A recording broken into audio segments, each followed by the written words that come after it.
Mais bien, chers frères, on verra le Fils de l'homme venir dans une nuée, avec puissance et grande gloire, nous dit Jésus. Il nous parle du second avènement.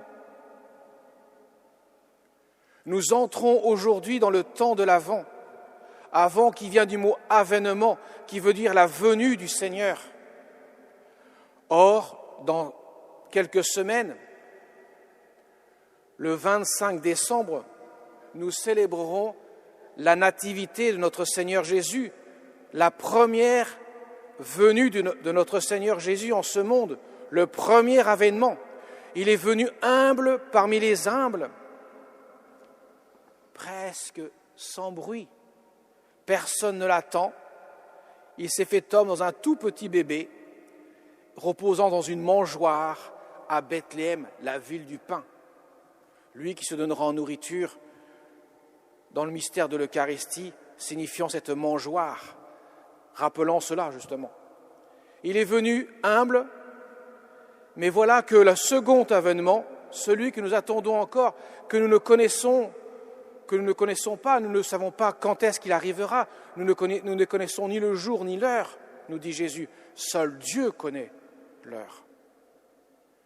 Ce second avènement, contrairement au premier, se fera dans la gloire, avec beaucoup de puissance. Autrement dit, il sera éclatant. Et là, tout le monde le verra.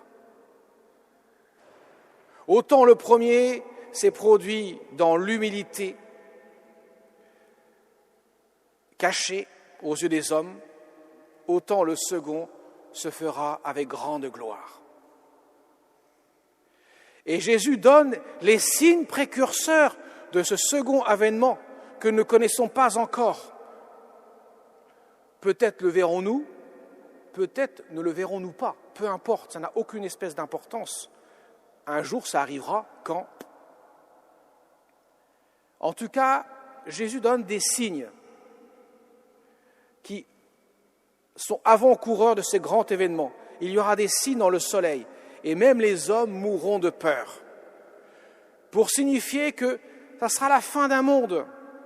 Celui qui est encore tenu par les chaînes de Satan va laisser place au royaume éternel de Dieu.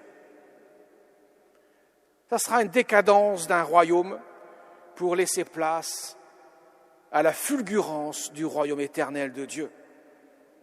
Et Jésus dit bien, tenez-vous sur vos gardes, restez éveillés et priez, et ainsi vous aurez la force d'échapper à tout ce qui doit arriver. Vous pourrez discerner le moment venu et vous serez prêts à accueillir celui qui vient à votre rencontre. À la crèche de Bethléem, seul un tout petit reste, le petit reste d'Israël, autrement dit, ceux qui sont restés éveillés et qui prient. Les pauvres que sont les bergers, les quelques puissants que sont les mages qui suivent l'étoile de David et qui viennent à la crèche se prosterner pour adorer l'enfant.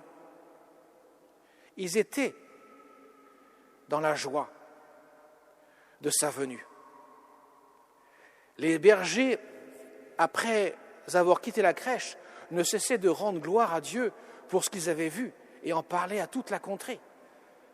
De même, mes chers amis, quand le Christ sera de retour dans sa gloire, les hommes seront dans la joie de voir celui qui vient enfin mettre en place son royaume de justice et de paix définitivement pour l'éternité.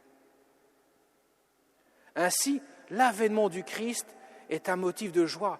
Tout le temps de l'Avent est un temps de joie, d'attente, de veille et de prière.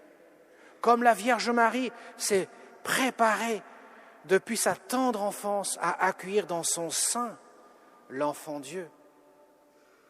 De telle sorte que lorsque une femme dira à Jésus « Heureuse la femme qui t'a allaité, qui t'a mise au monde », Jésus répondra « Heureux plutôt ceux qui écoutent la parole de Dieu, qui la gardent dans leur cœur, parce que ça veut dire clairement que si Marie est la maman de Jésus, c'est qu'avant tout, elle est celle qui a écouté la parole de Dieu et qui l'a gardée dans son cœur. Celle qui est restée éveillée et qui priait en tout temps. Vous voyez, mes chers amis, c'est un mystère de foi que nous célébrons. Et les signes sont là pour ceux qui ont la foi d'accueillir ce mystère de foi. Jésus les donne. Et il dit bien, si vous restez éveillés et priez, vous discernerez et vous serez dans la joie de la venue du Fils de Dieu. Parce que lui vient rétablir toute paix et toute justice entre Dieu et l'humanité, que le péché avait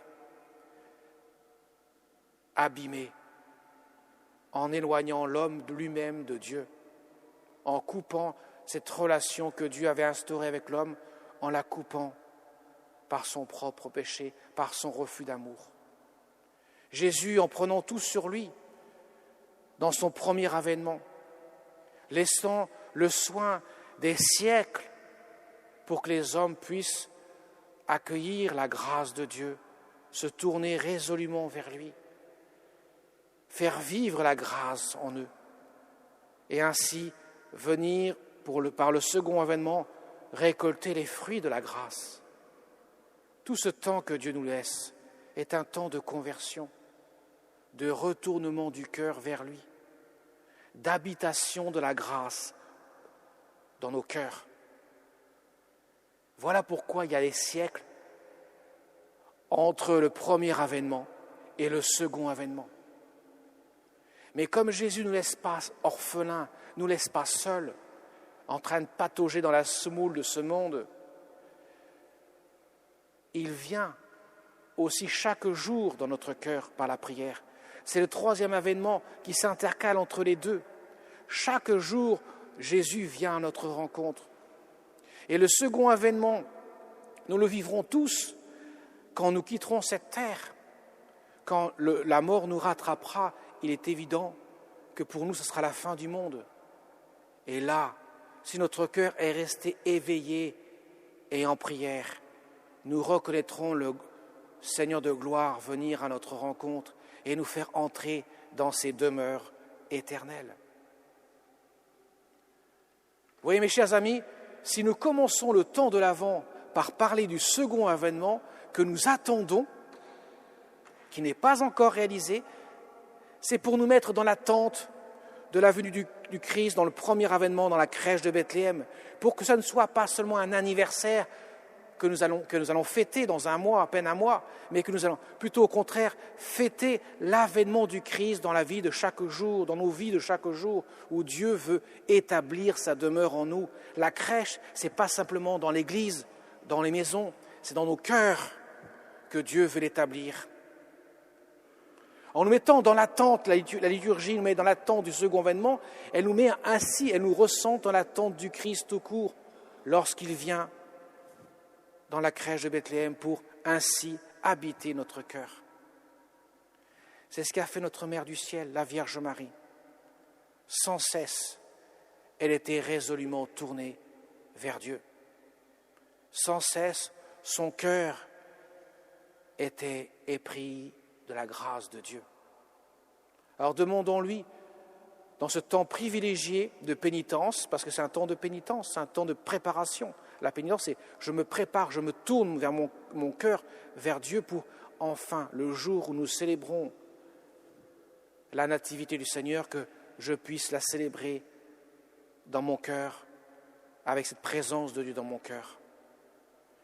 Et ce temps de pénitence, que vous remarquez, se traduit par la couleur violette, par l'absence du Gloria, qui cesse d'être chanté pendant le temps d'avant et qui résonnera à nouveau, alors sauf pour l'Immaculée Conception, que nous fêterons lundi, pas demain, lundi en 8, mais qui résonnera à nouveau le jour de Noël, comme les anges dans le ciel chantent la gloire de Dieu à la crèche de Bethléem. Alors demandons au Seigneur que ce temps de l'Avent soit un temps de préparation pour nos cœurs, pour que Dieu puisse y reconnaître sa crèche dans nos cœurs et ainsi établir sa demeure en nous. Amen.